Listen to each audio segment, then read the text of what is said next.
Hey everybody, welcome to this episode of the Brutal Truth About Sales and Selling podcast. Today we're going to be talking about a key thing in the B2B sale. How to take your product from a nice to have to a must have so that they need to, they want to, they love to buy it right now instead of having it be put on the pile of things we'd like to do someday, which is the pile that it naturally falls into because they forget why they have to have it versus having it be a nice to have thing.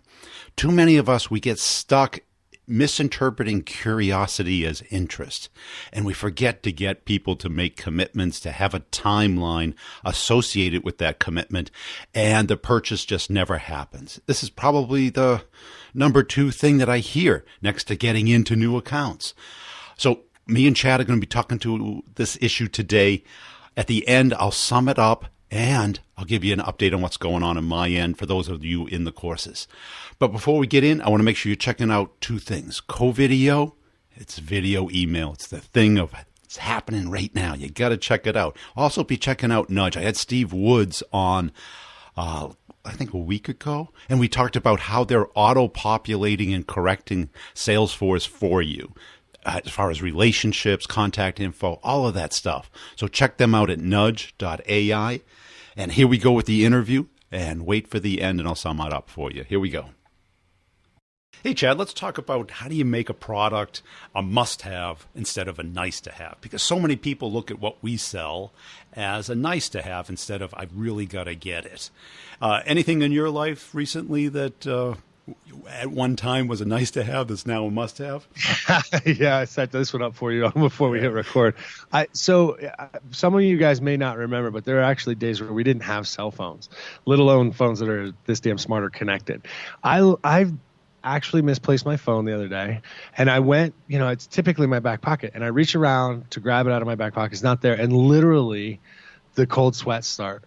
And so this object, which used to be, if you can remember back in the day, the big purse phones, I called them purse phones, bag phones. They were massive, right? Yeah.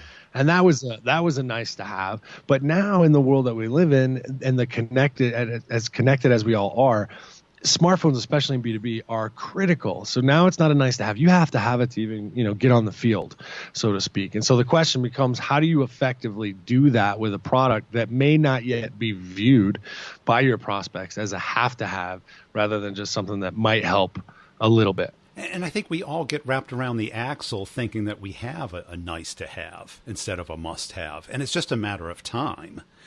There's so many things. It's like, I was walking around with my earbuds and I remember thinking, oh, that's a luxury. I can just, use my wired ones.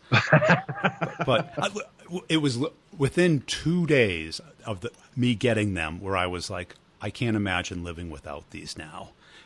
Because I actually sleep with them. I listen to podcasts and stuff. And with a wire, you're going to strangle yourself. There's a health risk. There's a health risk. But everyone, it was like a luxury. Who's going to pay $160 for these? I bought them the day they came out. I was like, they look goofy, but I thought they keep falling out. They don't. I love them. And as soon as the batteries were dying a little bit, I bought a spare part or spare pair. And there was one morning where I couldn't find one of them, and I was freaking out. You get to that point, right? You get to that point. So when you're selling your product, we all think, unless, I've seen people delude themselves into believing that what they're selling, this new product they're selling, is everybody has to have it. But that has to have it isn't predicated on your perspective. It's the buyer or the person you're selling to saying, you know what? I can't live without this anymore. So if you think about, big data analytics, right? Everybody was collecting big data and there's data lakes and all of these massive server installations. Great. You got all this data. So what are you going to do with it?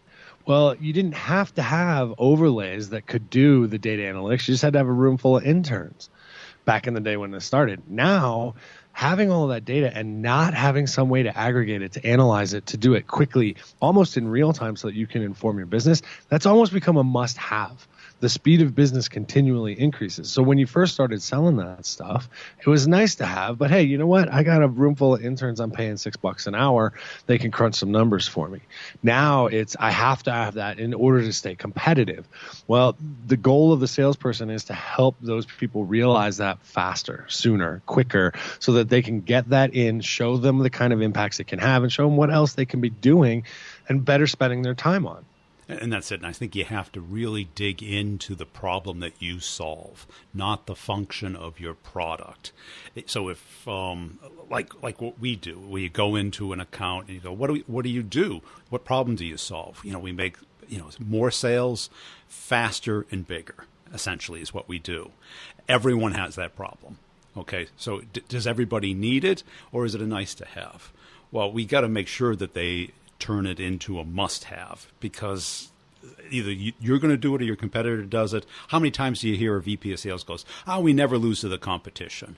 That's a pretty easy objection to handle, right? Okay, well, what do all these companies get their money from? Is it charity? Is it taxpayers? Is it alternative minimum income or something? What's going on here?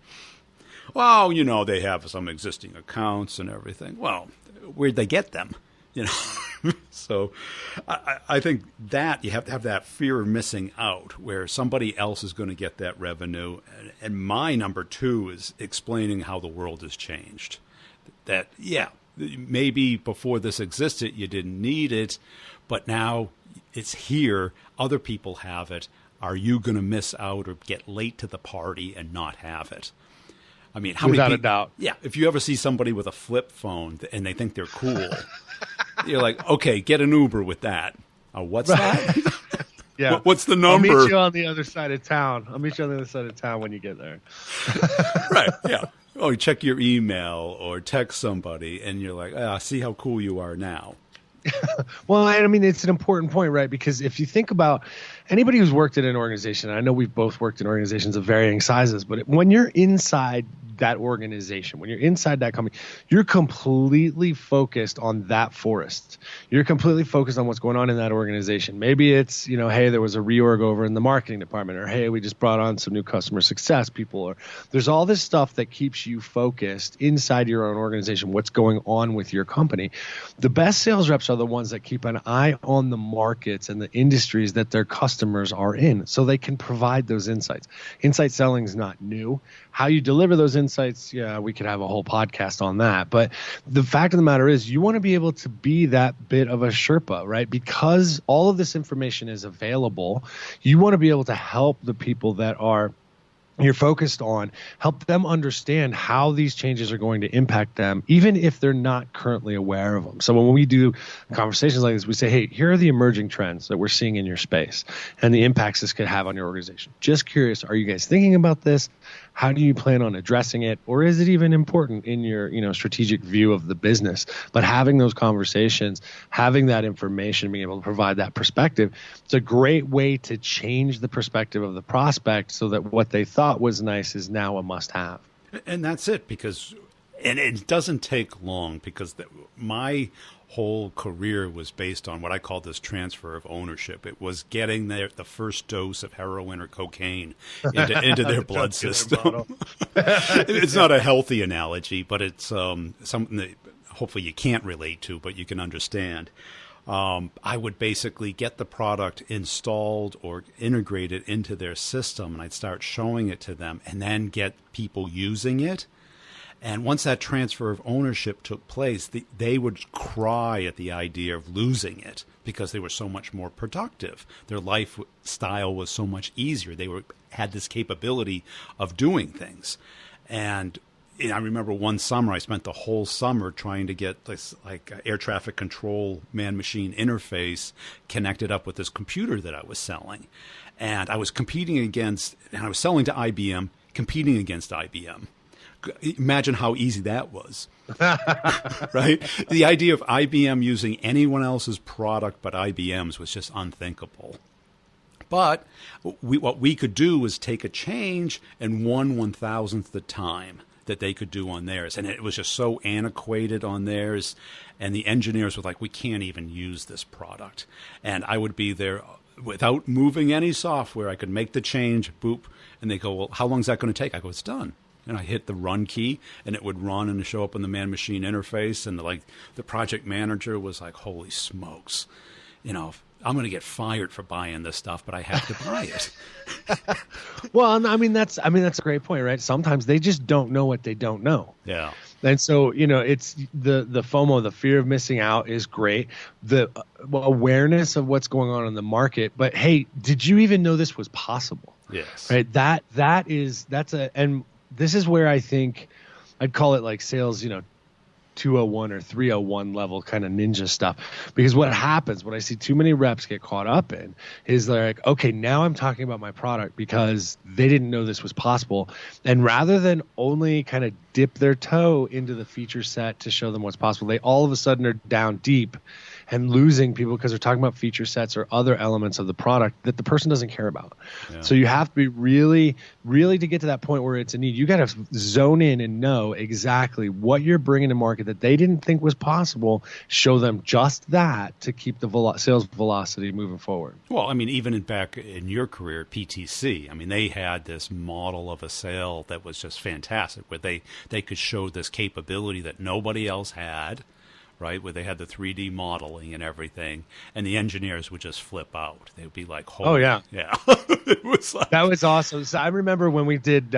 So I worked before there. I was at a company called Raindrop Geomagic, and we did we hooked up to a bunch of white light scanners, and it was the only store that I know that actually installed this was a Levi's store in San Francisco, but we had actually built the software so that if you went into the booth and you grab these two handles, it did a white light scan. And we're talking, this is 15 years ago. Now people probably wouldn't have such a big aha with it. But you go into this booth, you grab these handles, white light scanner goes up, up. And then all of a sudden the software extrapolates all your measurements and tells you when your custom jeans are going to be delivered. Now, that aha moment at the time, that was great. But then really quickly behind it, you could see the prospects doing the calculation of, well, crap, what is this going to cost? It wasn't until they realized the premium they could charge for the jeans and all of the logistics that they were saving on shipping and all of their back end and stores and stuff before they started to realize ROI was holy crap, was really great. So we're actually going to invest and do it. They only installed one at Levi's that I know of, but NASCAR used it to do analysis on the flows of their cars, and it was pretty cool. But people had never thought it was possible at that point to do that. And so that was great. The next step became, okay, now that you know it's possible, let's talk about what it means.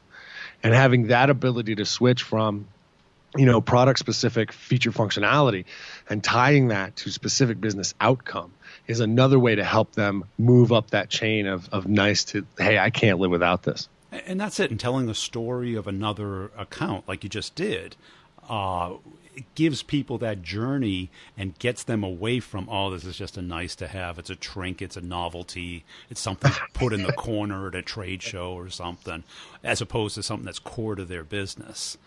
And, that air traffic control thing, we were that nice to have. They did not buy our product originally to use it. They bought it because their customer and their competitor had bought one. And they just wanted to be compliant. They didn't want to really use it. My job was to get them to use it, and they ended up, buying $5 million of equipment, investing $30 million in the business, and eventually buying it. And all of a sudden, it really, not only was it a must-have, it was the core piece of their whole infrastructure. And well, yeah, I think and there's other ways to do that too. I mean, if you think about when they buy it, and I really like that idea of using. So if I'm going after, a security company, and I know that security company, one of their largest clients is, let's say, FedEx, right? They do all the security, at door access monitoring and stuff for a distribution center, and FedEx is one of their biggest clients. And I'm trying to sell them something, going to FedEx and saying, hey, I believe we can provide this to your customer, to this data, to this warehouse, and it's going to provide you, FedEx, with these types of returns. So then FedEx turns around and says, hey, Mr. Security Company, you need to buy this solution from these guys because I want what it's going to give me as a result of you owning it, right? So that client pressure is another great way to go, okay, now if my top clients are asking for it, I definitely need to take it a little bit more seriously. It's not a nice to have anymore. I've got, one of my top clients who's saying they want the outcome that this product can provide. It's a little bit more involved strategy, and it's definitely for more of a complex sale. But getting that kind of building that peer, I don't want to say peer pressure, but building that support the ecosystem from the ecosystem is critical. Yeah. And that was my secret when I sold public sector, is that most reps would hang around with the system integrators or they'd hang around with the government.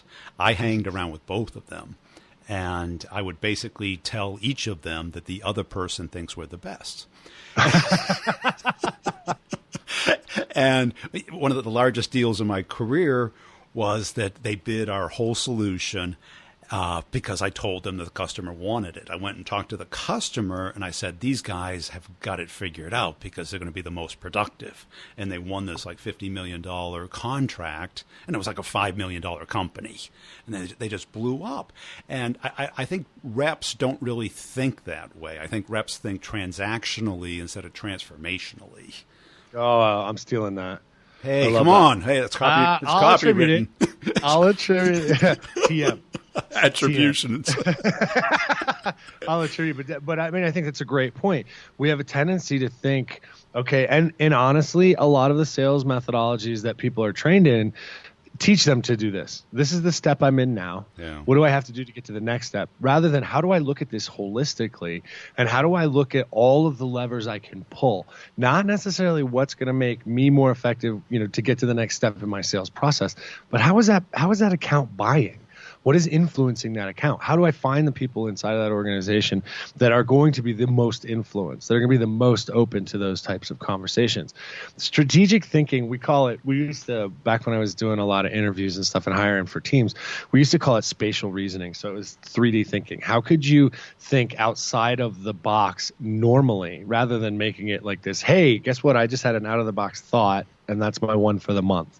How do you think about total environment and the total market space and impacts that could be affecting these accounts? And I find that most people can get there, but it isn't a default. And most of the tools that we put in place today kind of keep them at the wrong end of the spectrum in terms of that type of thinking.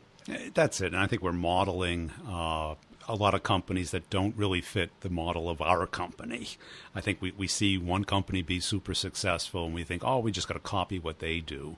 And that might work, but it might not. I think you really have to understand what will cause people to buy this product. And just sitting with one champion or one mobilizer is typically, isn't as effective as really getting around and understanding the total influence of the account and what people are really going to care about. And I think we've kind of lost that view of sales because we're trying to reduce the cost of sales instead of increase the total sales. It's one of the top things we always hear, right? I need my deal sizes to be bigger. Yeah, they want their deal sizes to be bigger, but they don't want to pay. They want to hire college kids to get them there. Right. And it's there's a company I won't name because they're here in my backyard, and I was talking to one of the executives that had recently been put in place to run their sales, and it's in the AI B2B space, it's a fairly well-known brand. But I was talking to this person, and they're like, yeah, I said, here's a candidate that I know. I mean, I've worked with this person. I know they're a strategic thinker. Here you go. But they're not cheap and wouldn't even take the time to have the conversation because no, I can just go get 3 college kids for that. Yeah. And I'm like, it's the same argument we used to have back in the day when I worked at a body shop where we were selling top-end programming talent before programming talent became commoditized. And it's the same argument. You can put 100 monkeys in a room and eventually you'll get Shakespeare, or you can go get Shakespeare and have it by the end of the day. And it may cost you a little bit more, but then what you can do afterwards, right, is really what we're talking about. So what's the management overhead of hiring 3 kids out of college where you have to train them each way, you have to hold their hand? Chances are if they're coming out of college, they don't have the emotional fortitude to deal with the type of rejection they're going to get because they were told they were special from the day they were born, right? You're going to have all of these challenges hiring that versus hiring the ones that can actually make things happen. And I never understood that either, because how many times did you work at a company where you had the same comp plan as an entry-level person? Yeah.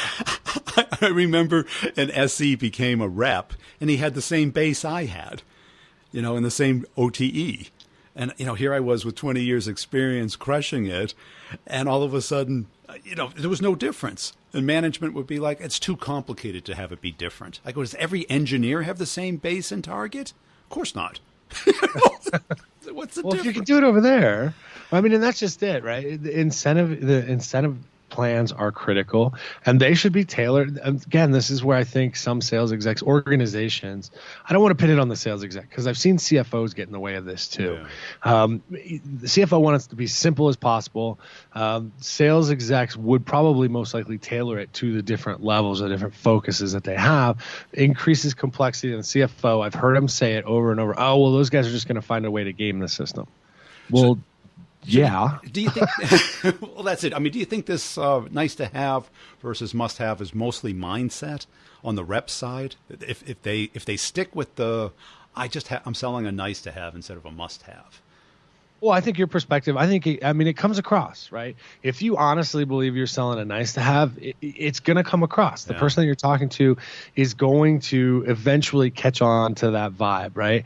I think mindset is probably the largest asset a sales rep can invest in developing. Yeah. And if you can see what kind of impacts this can have, if you really believe, hey, you know what? This is going to change the way business is done, or it's going to provide this. That passion, that authenticity, that emotional resonance comes across as you're structuring it or putting it on the trellis of truly intellectual, strategic thought for the account.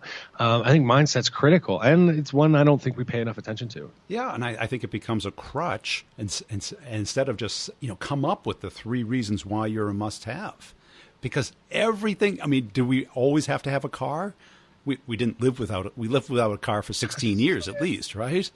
Right. Do we need 2 houses? Do we need all these other stuff? Do we need a 70-inch TV? And 300 channels and gigabit internet. Hey, I hope you enjoyed that, and I hope you understand that this is a key thing, because when we're talking to our clients, they're telling us what we want to hear. They're not telling us the whole truth and nothing but the truth. That's just the nature of the game. Nobody likes to deliver bad news. Nobody wants to hurt anyone else's feelings. And they do want you on the hook. They want you doing the things that they need to help them out. But you have to get them to help you out. You have to work off of their deadlines and then work backwards. If you work off of your deadlines, you're going to be begging. You're going to be pushing. You're going to be following up and chasing people instead of guiding a deal through the natural process. And the scary thing is we're not going to be thinking about this while we're on the phone or face-to-face. Why? Because that's just not the nature of people. We have to prepare. We have to plan out. We have to anticipate. And to do that requires some forethought, requires a little bit of sweat equity. We got to do it. And this is what I teach in the course, Closing the Complex Sale, is how it will naturally happen if you do not proactively guide it. So you got to ask yourself, are you open to becoming better at sales? Do you think it's a performance or just a knowledge profession? Here's a hint. It's not a knowledge profession. Yes, you got to know what to do, how to do it, when to do it, but you got to perform at it. You got to take a little bit of feedback. You got to practice with the intent of learning, not practice to confirm that you're a genius. Every day you're a performer. Yes, you get some benefit, a lot of benefit from what you've done before, but each performance is autonomous. It is something that you have to own and adhere to. And if you don't take this mentality, you're going to blame everybody that doesn't have control over it. You're the only one that has control over this performance element of your sale, and you got to become better at it. So if you're willing, if you're open to becoming better and make the kind of money you want to, the 250, the 500, the 750 a year that you can make as a B2B salesperson. Go to b2brevenue.com right now. Pick a time. We can talk it over, see if it's a match for you. Check out the courses because they have three major components. Yes, you have all the content day one. Consume it at your pace. Doesn't matter when you start. You have a year-long access to it. Two, you get 2 office hours a month. This is an hour-long Q&A, topic-based, current event type of meetup where you can ask any question, listen to other people. Everything is recorded, put back in the course. Number 3 is you get unlimited one-on-ones with me over Zoom, 30-minute one-on-ones where we talk about applying the course to a particular opportunity, and we walk it through it. Completely anonymous. You don't use your name, your company, your product, or your customer. So the only thing that can possibly be recognized is your voice. And maybe it's that unique and compelling, but I'm not sure it is. So let's make 2019 the year you really start off your career and you invest in yourself and make some big money. Is that what you like? That's what I'd like. Have somebody there whose only mission is to help you. And speaking of helping me, okay, we've spent, 25 minutes on you. How about 1 minute on me, please? Can you go to LinkedIn and follow me there, share some of my content, tell a friend about the podcast if they really want to make the big money. Appreciate your help. We'll see you next time. Also, sales questions, brutally honest answers. It's another podcast, 7 days a week, all answers to all your questions. They're all there. Really appreciate you subscribing to that if you like questions. If you want to ask a question, just get on LinkedIn and send it to me via InMail. Appreciate it there. All my contact information is in the show notes, as well as sample emails on how to get your manager to pay for the course, as well as all the links to our partners. The coupon code for Pipedrive, Brutal Truth, all one word, gets you 60 days. Go to nudge.ai. Tell them Brian sent you from the podcast. You want to see a demo. You got to check it out. Co-video. Tell them Brian sent you. You want the best deal there is. All those friendly people over there. Tell them you heard about it on the podcast. That's it. We'll see you next time.